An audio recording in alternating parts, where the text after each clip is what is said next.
Salam tout le monde, salam, c'est Yacine, j'espère que vous allez bien. Alors, je suis tombé sur une vidéo que j'ai pas encore regardée, mais que quelqu'un m'a envoyée. Voilà, c'est quelqu'un qui m'a envoyé cette vidéo. Et on m'a dit, tiens, regarde cette vidéo et réfute cette personne. Bah, je vais le faire. C'est ce que je vais faire. Alors, j'ai pas encore écouté la vidéo, je vous le dis, donc je vais réagir en direct au propos de cette personne-là. Je ne sais pas ce qu'elle va dire. Apparemment, ça va parler du coranisme. On va voir ce que cette personne-là va dire. Et, euh, et on va répondre. On va répondre simplement. Voilà. On va répondre.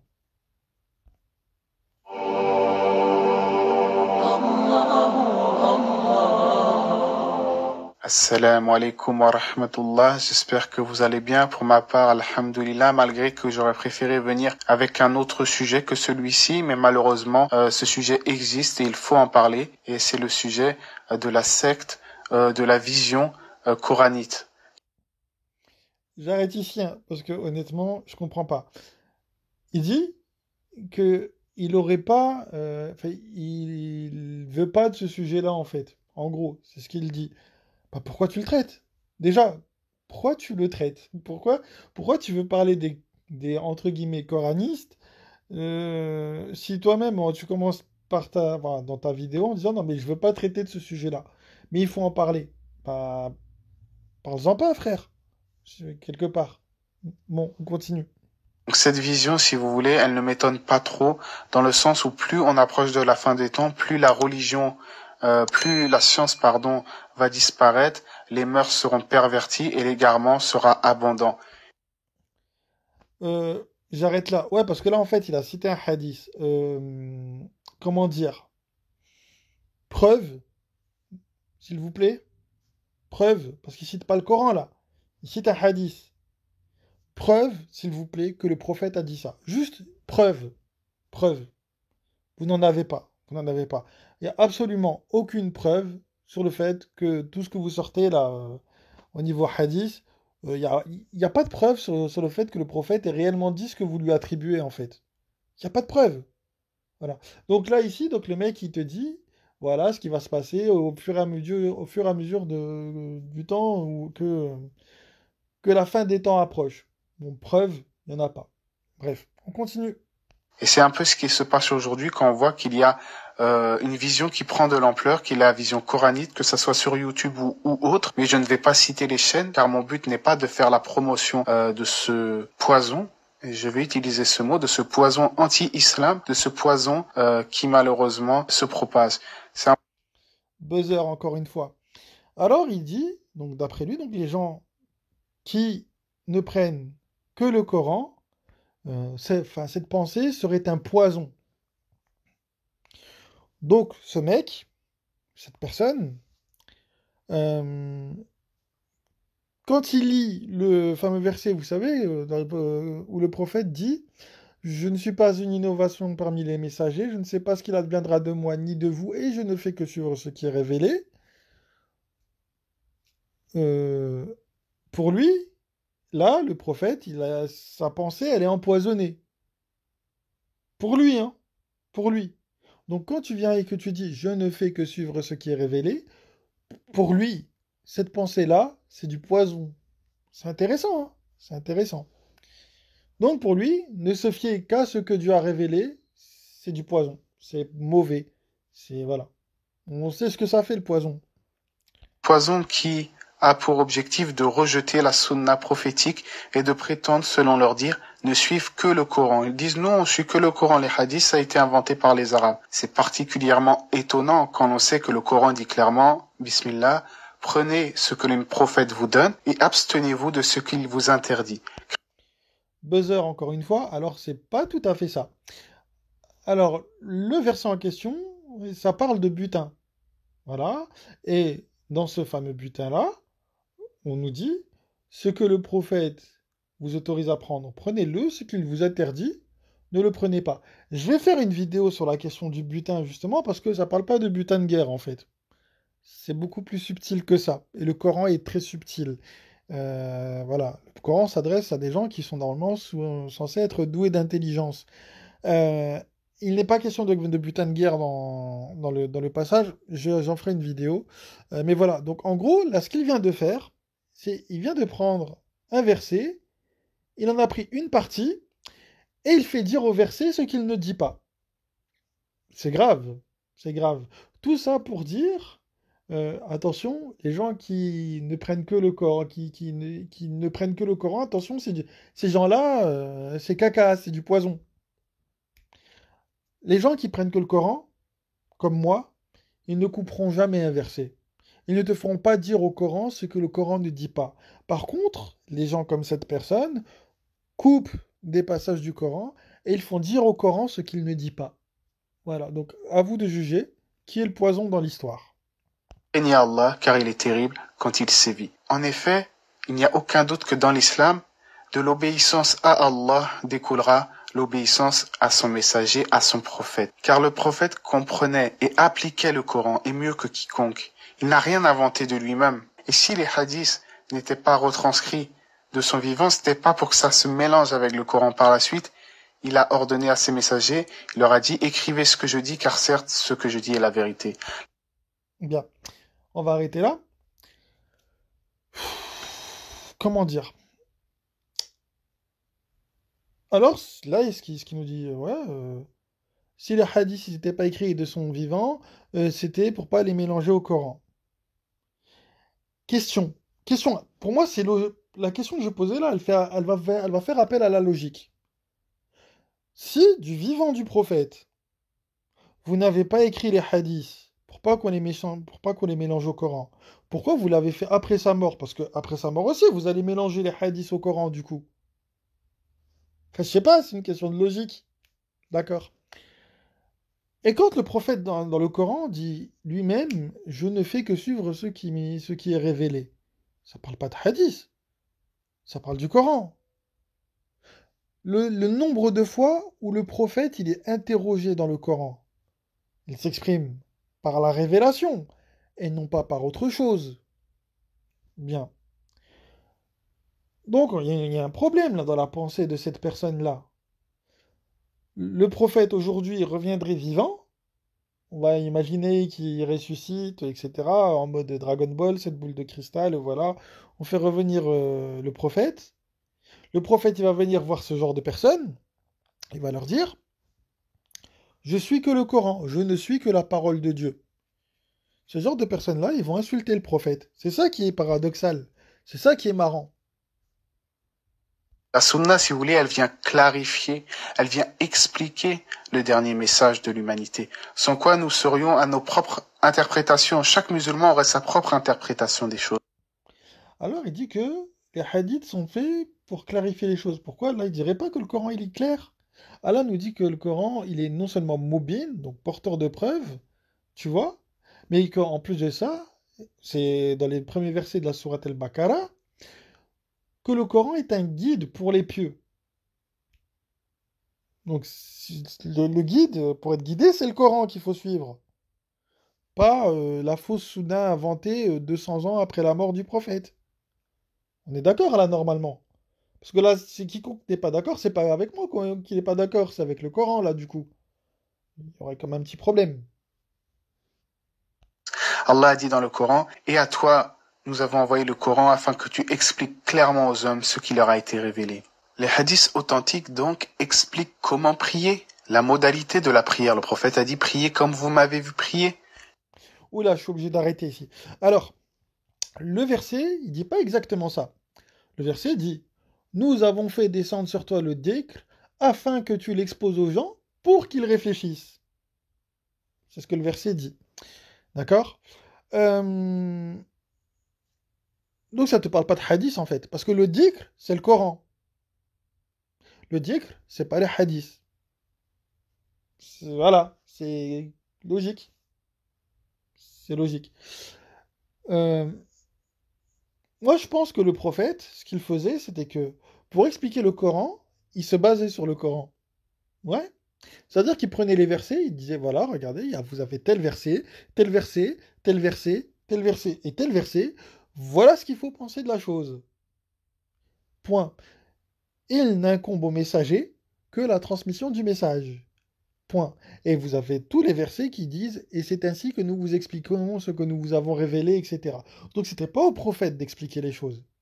Le prophète, il l'exposait, il montrait, il disait aux gens voici les versets. Il disait pas voilà, moi je comprends comme ça, c'est comme ça qu'il faut le comprendre.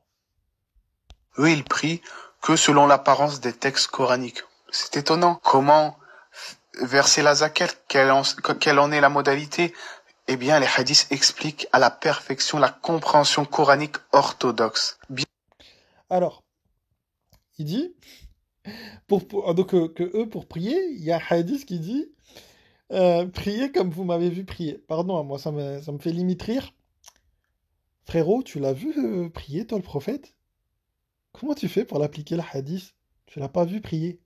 Parce que si tu pries comme tu as vu ton père prier, bah, tu pries comme tu as vu ton père prier.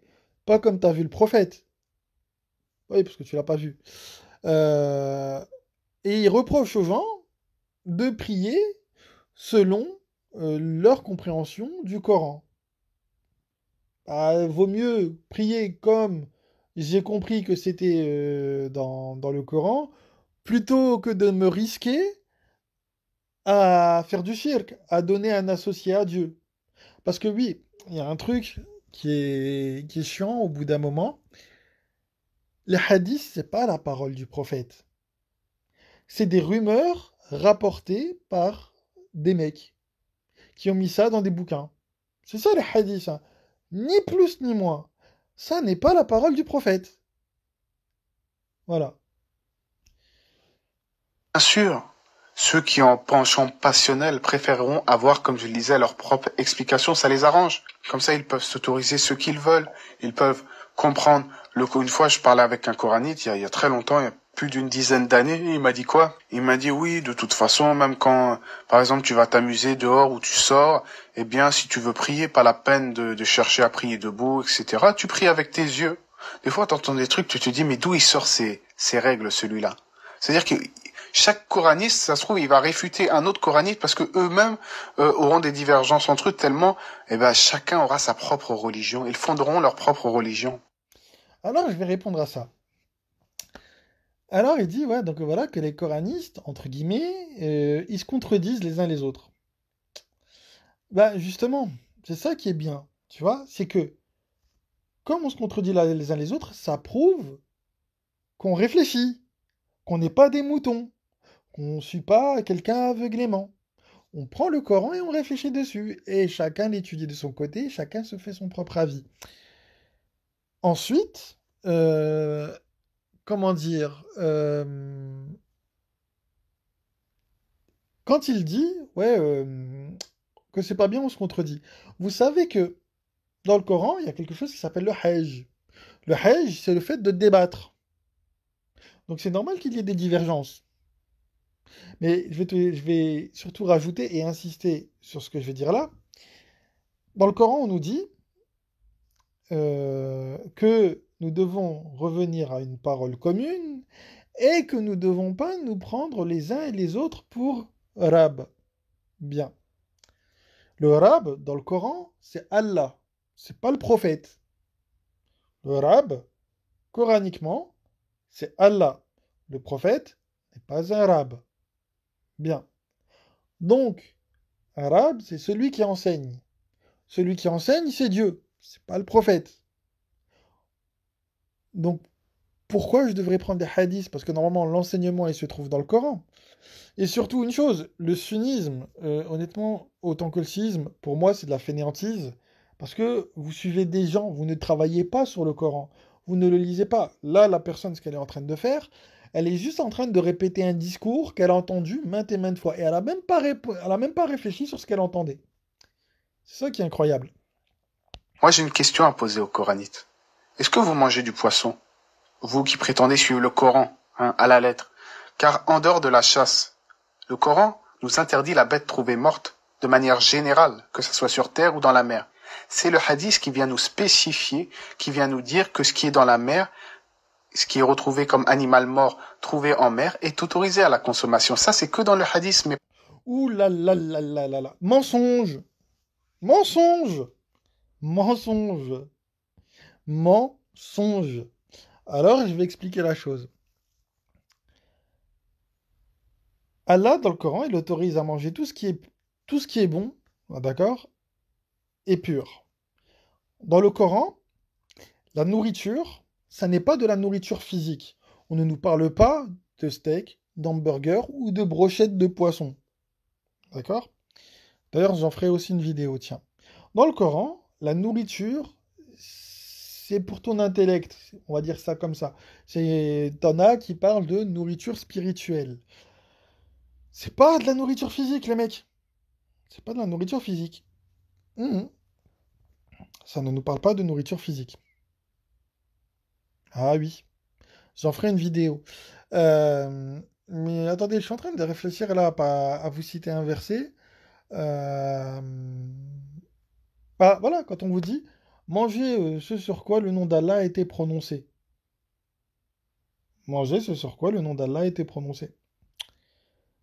Bah, le manger ce sur quoi le nom d'Allah a été prononcé, bah, c'est par exemple le Coran, qui commence par Bismillah.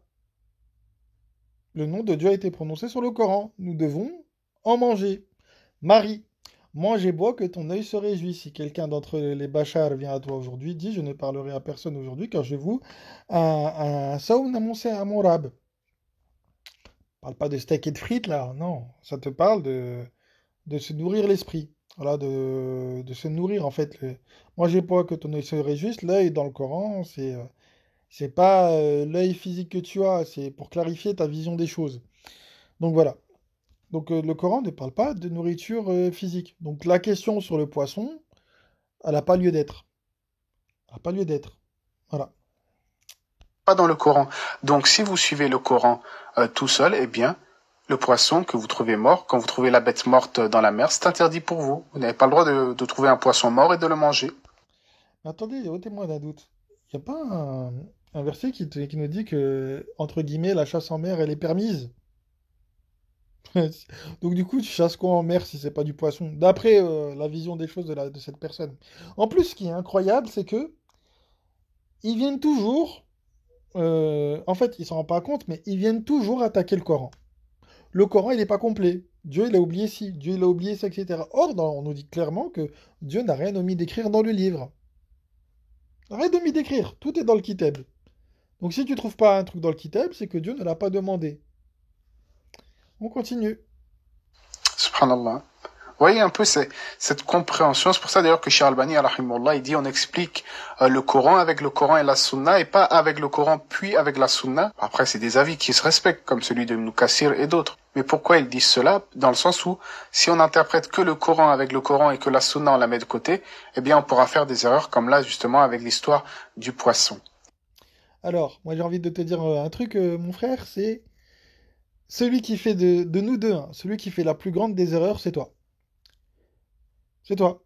Parce que j'ai cité tout à l'heure un verset qui te dit qu'on ne doit pas se prendre les uns les autres pour Arabes. Or, toi, tu as pris des hommes pour Arabes. Tu as cité des imams. Par exemple, Shir Albani. Tu donnes des associés à Dieu. Tu fais du shirk. Moi, je me préserve du shirk. Je suis uniquement ce qui est révélé. Je fais exactement ce que le prophète y fait. Je te dis, je ne fais que suivre ce qui est révélé. À un moment, dans le Coran, le prophète, il est interrogé et il dit, je ne trouve que de haram dans ce qui est révélé. Et après, il te donne la liste. Bien. Donc, du coup, celui qui fait plus ce que le prophète faisait, c'est celui qui suit le Coran, pas celui qui suit le Coran et la Sunna plus des imams. Tu vois? On continue. Et Allah sait mieux ce qu'il en est. En tout cas, juste pour vous montrer que, eh bien, le Coran et la Sunna vont de pair. De plus, ils prétendent que les hadiths ont été inventés par les Arabes. Le Coran et la Sunna vont de pair. Avez-vous des livres dans lesquels vous étudiez ce que enfin, je ne sais plus comment c'est dit exactement le verset. Avez-vous d'autres livres dans lesquels que vous étudiez ou dans lesquels vous y trouvez ce que vous préférez? Je crois, il me semble qu'il est dit comme ça, le verset dans le Coran. Ben voilà. Tu as d'autres livres à côté du Coran dans lesquels tu trouves ce que tu préfères. En fait, Dieu ne te suffit pas. La parole d'Allah ne te suffit pas. À partir du moment où la parole d'Allah ne te suffit pas, tu tombes dans le shirk. C'est logique. Allah plus quelque chose, on regarde, on va même faire plus simple. Coran, révélation donnée par Dieu, plus quelque chose égale shirk. C'est aussi simple que ça. Donc, la personne, là qui parle, est dans le shirk. Elle associe. Bien, on continue. Dans ces cas-là, si on suit votre raisonnement comme quoi les textes ont été inventés, les textes canoniques islamiques ont été inventés, si on suit votre raisonnement, le Coran aussi a été inventé, on va se baser sur la Bible. Non, le Coran, c'est une création des Arabes. Qu'est-ce qu'ils vont répondre à ça? Ils vont répondre à un verset qu'ils brandissent souvent, où Allah il a dit, et nous avons fait descendre le Coran, et c'est nous qui en sommes le gardien, le protecteur. Certes, mais alors ce verset auquel vous avez foi, comment vous avez foi en ce verset? On pourrait dire que ce verset a été inventé par les Arabes aussi. En fait, tout. Alors, moi j'aime bien, hein. On va continuer. Regardez, c'est ça qui est incroyable, c'est que pour défendre le shirk, ils sont obligés d'attaquer le Coran. C'est toujours comme ça. C'est toujours comme ça. D'ailleurs, vous voyez, hein, il y a un verset dans le Coran qui dit comme quoi on ne doit pas insulter leurs associés au risque qu'ils insulteraient Allah. Bah, c'est ce qu'il est en train de faire en fait. Il est en train de faire ça sans s'en rendre compte. Voilà. Il n'est pas content parce que les gens qui veulent suivre que la parole d'Allah, ils remettent en cause ces hadiths, voilà, ces savants, ces ilaires à qui il a donné voilà, qui l'associe à Dieu. Il n'est pas content. Donc il te dit, bah écoute, bah si nos hadiths ils sont inventés, bah votre Coran aussi il est inventé. C'est ce qu'il te dit. Alors que dans le Coran, il y a quelque chose qui est extraordinaire. Dieu met l'humanité au défi et il dit à l'humanité, écrivez 10 sourates semblables à ceci. Ramenez qui vous voulez de vos associés, écrivez 10 sourates semblables à ceci. Et ça n'a jamais été fait. C'est aussi une preuve d'authenticité du Coran. Mais bon, eux, ce qu'ils veulent, c'est défendre leurs associés, défendre leurs imams et défendre l'association, le shirk. Voilà. Et pour faire ça, ils sont obligés d'attaquer le Coran, de mettre en doute la crédibilité du Coran. Voilà. Mais ils le font sans s'en rendre compte. C'est triste. Tous les textes et les données islamiques, mutawatir, ainsi que le Coran, on va dire que ça a été inventé par les Arabes pour leur propre fin. Vous voyez, si on suit leur raisonnement, pourquoi en fait ils ont foi en le Coran, ils croient pas que c'est une invention ottomane ou une invention maghrébine, mais pourtant les hadiths ils disent que c'est faux. Pourquoi? Comme je l'ai expliqué, parce qu'ils cherchent. Alors, cette personne-là n'a sans doute jamais lu le Coran. On va être clair, je le pense. Cette personne-là n'a sans doute jamais lu le Coran parce que je crois qu'il y a des versets normalement qui devraient lui percuter là. Nous avons permis aux ennemis de chaque prophète, diable parmi les hommes et les djinns, de s'inspirer des paroles afin de tromper. Si Allah ne l'avait pas voulu, il ne l'aurait pas fait. Tu les ignoreras, eux et leur fabrication. Sourate 6, verset 112. C'est clair. Euh, Ce Coran n'a pas été fabriqué par un humain. S'il provenait d'un autre qu'Allah, ils y trouveraient maintes contradictions. Trouvez-moi des contradictions dans le Coran, s'il vous plaît. Il n'y en a pas. Il y en a dans la traduction du Coran. Mais dans le Coran en arabe, il n'y en a pas. C'est bizarre, hein? C'est bizarre. Mais bon, donc voilà. Donc, il est obligé de mettre en cause la véracité du Coran pour défendre des choses inventées. Voilà. En cela à suivre leur propre passion. Et les hadiths, hein, ils ne sont pas sortis, on les a pas sortis d'un chapeau comme ça. Tenez, il y a des hadiths. Non, ils ont été rapportés. C'est des hadiths qui ont été rapportés par des compagnons, des proches du prophète, des hadiths où il y a eu un travail dans. Alors moi j'aimerais bien qu'ils me disent quel compagnon du prophète a vécu 250 ans. Quel compagnon du prophète a vécu 250 ans? Lequel? Il n'y en a pas. Et en plus de ça, moi perso, je doute beaucoup de l'existence des fameux compagnons tels qu'ils sont décrits. Euh, et du coup, il en fait quoi de tous les hadiths dégueulasses rapportés sur le prophète? Il en fait quoi? Parce que t'en as beaucoup qui sont sahih, hein. Oh, je peux vous faire une vidéo avec la liste, hein, moi, il n'y a pas de problème. Ouais, par exemple, il y a un hadith qui te dit que Dieu, c'est un enfant imberbe. Ouais, je peux vous le sortir, celui-là. Tiens, ce serait marrant pour voir la réaction de ce mec-là. Ouais, ce serait marrant. Donc voilà, donc en fait, il est incapable de venir avec des arguments coraniques et des arguments euh, logiques, intellectuellement, pour dire qu'il ne faut pas suivre que le Coran. En fait, il ne fait que répéter ce que ces imams disent. Honnêtement, il y a tellement de versets pour le contredire. C'est incroyable. La transmission al-Bukhari des gens qui étaient dignes de confiance, il y a les hadiths mutawatir, c'est-à-dire que Alors, il a dit, Bukhari est digne de confiance. Tu le connais pour dire qu'il est digne de confiance? T'as déjà discuté avec lui, tu sais ce qu'il faisait de sa vie, Bukhari? Ça se trouve, Bukhari violait des gamines, t'en sais rien. T'en sais rien. Ça se trouve, Bukhari, je dis pas qu'il faisait ça, hein, mais ça se trouve, Bukhari faisait plein de saloperies, mais t'en sais rien. Tu la connais pas, la personne. Comment tu peux dire que tu as confiance en une personne que tu ne connais pas? Surtout quand tu vois certains des hadiths qu'il a rapportés. Et surtout quand tu connais certains versets du Coran. Notamment le 612 que j'ai donné tout à l'heure. Comment on peut avoir confiance en une telle personne? Va falloir m'expliquer. il y a tellement, si vous voulez, de rapporteurs qui constituent la chaîne que c'est impensable que cela ait été inventé. Bien sûr, il y a aussi des hadiths inventés, des hadiths mardous, mais ça c'est bien expliqué par les spécialistes du hadith. Alors, il y a des hadiths qui sont inventés, mais ils peuvent pas tous être inventés, donc du coup, pour lui.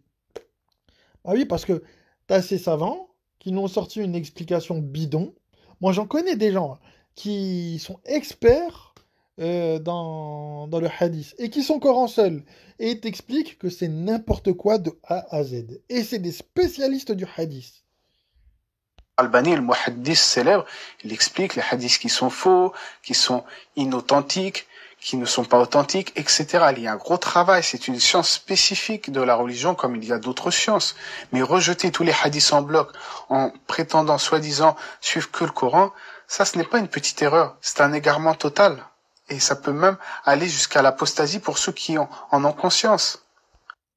Alors, c'est ça qui est incroyable, c'est que Allah nous dit dans la sourate 2, le verset 177 de mémoire, il nous dit à quoi il faut croire. Il nous dit voilà qui sont les croyants. Les croyants sont ceux qui croient en Dieu, aux Malaïka, aux Nabi et au Kitab. D'accord? Kitab avec un S. D'accord? Et qui font des bonnes œuvres, etc. et tout, et qui sont endurants et tout. Voilà. Nulle part, il est dit de croire à une quelconque sunna qui viendrait après le Coran. Nulle part, hein, c'est écrit nulle part ça dans le Coran. Nulle part. Nulle part.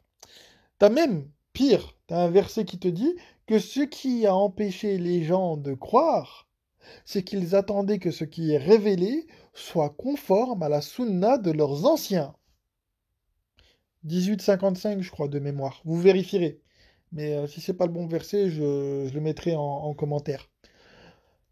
Mais voilà, c'est quand même extraordinaire. Quand même extraordinaire. Donc voilà, pour lui, il suit des hommes. Il n'a pas conscience en fait que les hommes qu'il suit, en fait, ils sont faillibles. C'est que des hommes. La personne qui te dit qu'elle ne suit que le Coran, elle suit Dieu. Et Dieu ne commet pas d'erreur. Dieu, il est infaillible. Je préfère suivre Dieu que Shir Albani ou Shir Fauzen. Voilà, les choses sont claires. Pas juste pour ceux qui suivent aveuglément, ils disent, ah, peut-être qu'il a raison, celui qui dit ça. Non, et celui-là, il est ignorant, il faut justement qu'il revienne à la vérité. D'ailleurs, cette vidéo, elle n'est pas que pour les gens qui suivent le Coran et la Sunna, elle est aussi pour les coranites. Moi, je vous appelle à revenir à ce droit chemin, sans haine envers vous. Peut-être avez-vous fait une erreur d'interprétation. Eh bien, je vous dis, revenez à la vérité, de la manière la plus sincère possible. Car certes, si vous voulez que votre foi soit complète, il faut porter foi aussi en la sunna du messager d'Allah. Alors, il a dit, il faut porter foi en la sunna des messagers d'Allah, d'accord? Donc de Abraham jusqu'à Mohammed, on est d'accord? Mais lui, quand il le dit, j'ai l'impression qu'il y inclut Bukhari, Muslim et les imams. Je suis pas fou. J'ai l'impression que c'est ce qu'il dit. Mais non. Moi, je m'arrête à, à ce que Dieu nous a donné. Pas à ce que des humains ont fabriqué. Sallallahu alayhi wa sallam. Allah a dit dans le Coran pour finir, et quiconque fait scission d'avec le messager, après que le droit chemin lui soit parvenu, et suit un autre chantier que celui des croyants, alors nous le laisserons comme il s'est détourné, et nous le brûlerons bientôt dans l'enfer, et quelle mauvaise destination, et quelle mauvaise destination. Allah sait mieux qu'Allah nous guide vers le bon chemin, vers la droiture de l'islam, la bonne... Alors, je vais l'arrêter ici tout de suite. Alors, il parle de ceux qui font scission, etc. Bien. Ceux qui font scission avec le messager. D'accord. C'est quoi qu'il a laissé le messager? C'est le Coran? Ou le Bukhari et Muslim? Il a laissé le Coran. Donc, quelqu'un qui s'attache au Coran, qui s'attache fermement au Coran, il n'a pas fait scission avec le messager. Par contre, celui qui a pris des personnes en dehors de Dieu, parce que le prophète, il l'a dit clairement dans le Coran, qu'il ne faut pas prendre de ilah en dehors d'Allah. Donc des gens qui ont pris des ilah en dehors de Dieu, ilah, donc j'explique ma notion de ilah. Le ilah, c'est celui qui te pond des règles en matière de dîn. D'accord? Bien. C'est pour ça qu'il n'y a pas de ilah en dehors d'Allah, parce qu'il n'y a que Allah qui est législateur en matière de dîn. Les imams sont des ilah. Parce qu'ils font pour leur communauté des règles en matière de dîn en dehors de Dieu. Donc quand tu suis un imam, tu prends un autre ilah en dehors d'Allah. Les choses, elles sont claires. Les choses, elles sont claires. Il suffit juste de bosser sur cette notion-là coraniquement et vous allez très vite comprendre. Donc en fait, ce que nous demande de faire cette gentille personne, c'est de devenir des associateurs. Il est en train d'appeler les gens à donner des associés à Dieu. Ce qu'il est en train de faire. Il veut qu'on ait d'autres ilahs que Allah. Il veut qu'on prenne d'autres personnes en dehors de Dieu qui vont nous donner des règles en matière de dîn. Donc, nous demande de donner des associés à Dieu. Voilà. Bon, on va pas aller jusqu'au bout de la vidéo parce que ça sert à rien, il reste 20 secondes. Voilà. Bon, j'espère que vous aurez apprécié la vidéo. Sur ce, je vous passe le salam et je vous dis à une prochaine. Salam.